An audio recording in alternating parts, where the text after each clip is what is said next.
Guess who's coming to podcast Daily Solutions? Guess who's coming to podcast Daily Solutions? Oh, I can see you brought some salt for me, Daily Solutions. And Graham Ashkahn, Derek and Jake Marty are coming over the hills, saying time like this we must do flotation. So says the podcast Daily Solutions. Oh, daily, daily, guess who's coming to podcast Daily Solutions? Guess who's coming to podcast Daily Solutions? Okay, everybody, welcome to the Daily Solutions podcast. We have a slightly different episode for you today. It's just me here, Ashkahn, no Graham, and instead of answering a float question today, we actually have one of our float conference speakers here. We did a full interview over on the Float Conference podcast and thought we would ask one more bonus question for you guys over here at Daily Solutions. So today I'm here with John Turner. Welcome, John. Hello. And just a quick background for people who don't know who you are. John Turner is one of the original float researchers, did work with Tom Fine over in the what's now the University of Toledo, and did a bunch of the famous studies on cortisol levels and that sort of stuff with float tanks. So super excited to have you coming out to the conference. I'm looking forward to it. And so here's my little bonus question for you. Is you did basically the first kind of scientific float research done out there. You guys had this brand new device that you installed in your lab and you're doing research on it. And over the course of the years that you were studying this, I'm wondering what was the most unexpected, or one of the most unexpected results that you found? Like what did you see coming out of the data on floating that was the kind of least intuitive to you? Oh, that's a good question. I think probably, although what we know now about feedback loops and regulatory systems might have given us some inference about it. One of the things that was not intuitive was that when we were doing studies where people would float multiple times, like 6, 8, 10 times, then we would wait several weeks, and we had measured some variable where we had seen a decrease in activity in this variable, like blood pressure or plasma cortisol. And then we would come back a week later or more, and they hadn't done anything more, no more floating. They were just going about their daily activities. And we would find that their blood pressure and cortisol levels had remained low. They weren't as low as they were at the lowest point, but they were well below where they started. So to us, that was not something intuitive. We did not initially expect that flotation would produce changes that could be carried forward for an extended time period like that. Yeah, that's interesting. I've always wondered what the actual limit of that is. Like, at what point do those things actually start to diminish? And that's really a good question. I think it's kind of hard to get an answer to that, because I think once people start floating regularly, they don't want to quit. Right. So you're going to try and convince them that they got to stop floating for a month. They might give you some grief. Anyway, we don't know, because we only looked at this over a period of a week or two, and that was enough to convince us that there is this carryover effect.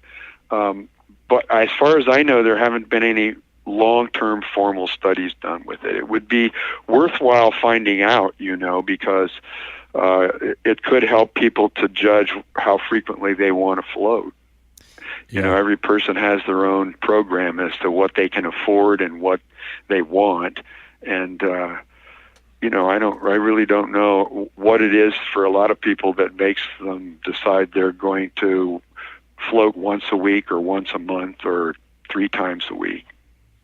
And it would be good to have some reference information, and it's probably variable across people, I would assume, like most everything else is, that there would be some people who would have a longer-term benefit than others, and maybe not feel the need.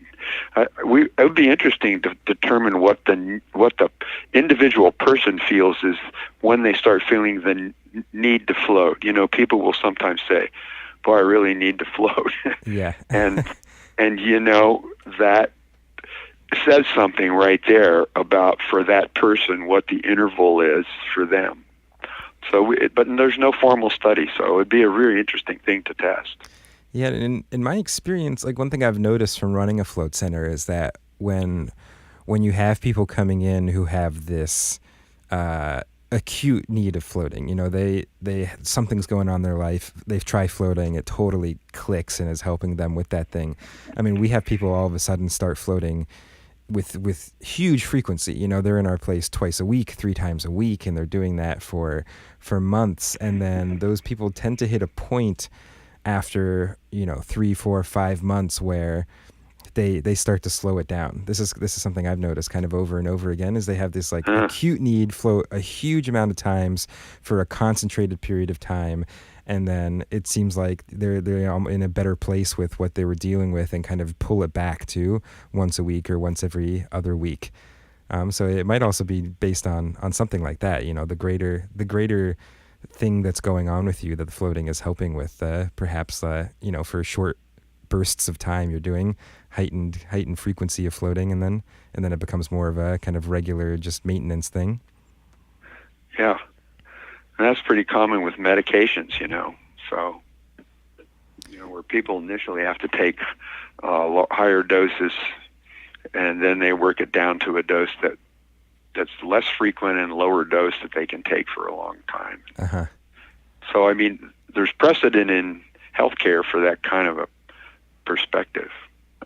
So you might be right. There could be this threshold where people say, "Okay, I'm happy now, I can deal," and then they just wait until they start feeling that again, and maybe it takes longer after a while. Yeah. I don't know. Maybe they've restructured their feedback loops.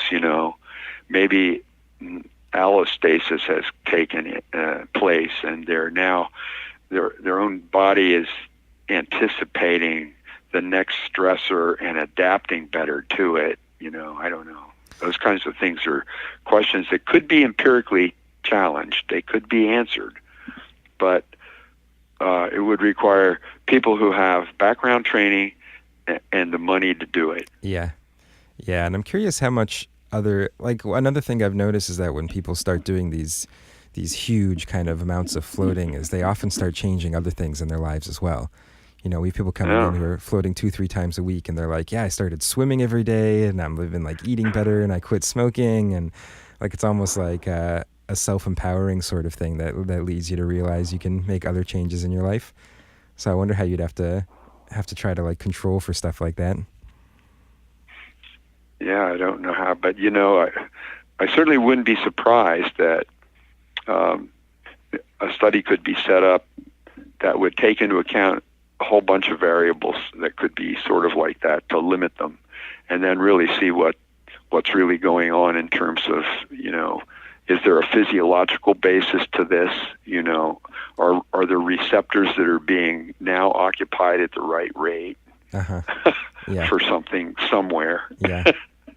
I mean, that's just theoretical stuff, but who knows? That kind of stuff needs to be done, because I think the more we as humans increase our density, the more the need will be to be able to quantify how, when, and where we can regulate our functions, most effectively. Mm-hmm. People are doing it on their own now to some extent, but then there's plenty of people out there who don't even know about floating, or don't know about any form of the benefit of relaxation. Yeah, at the very least, it seems like a growing awareness, which is nice. Like the whole idea of mindfulness and the benefits of Yes. you doing what sounds like very simple things to for your own health is kind of, I think, growing in the public awareness, which is nice. Yeah, I've been reading a book that's pretty interesting and fairly simple. It's called Peace with Every Step, and it was written by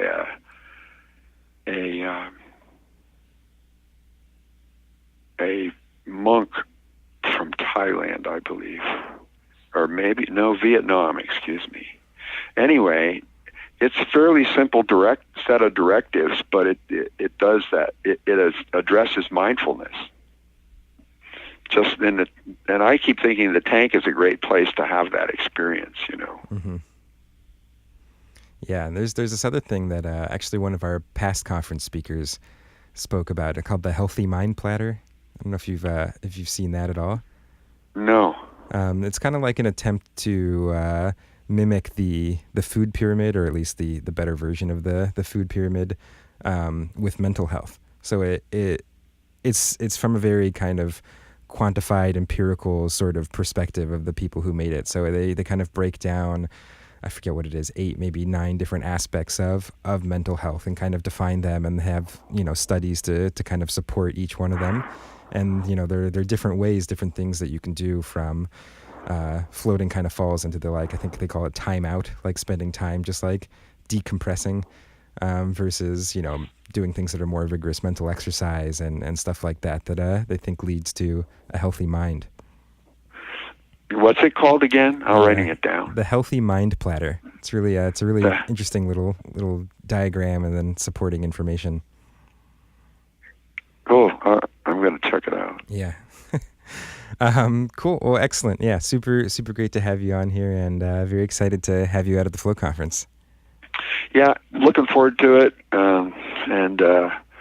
Actually, I'm looking forward to it as a form of relaxation. Great. Yeah, assuming I'm prepared. Yeah. We try to make it as relaxing as possible, but it's also, there's a lot of bright lights and parties and stuff like that too.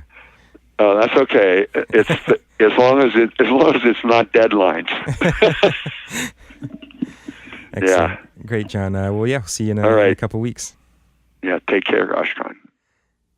All right, you can listen to the full interview we did with John Turner over at the Float Conference website, floatconference.com. Hope you guys can make it out to the conference this year. It's coming up real fast, August 18th and 19th, 2018. And if you have questions you want us to answer, like we normally do on this podcast, of course, you can go to floattanksolutions.com/podcast, and I will talk to you tomorrow.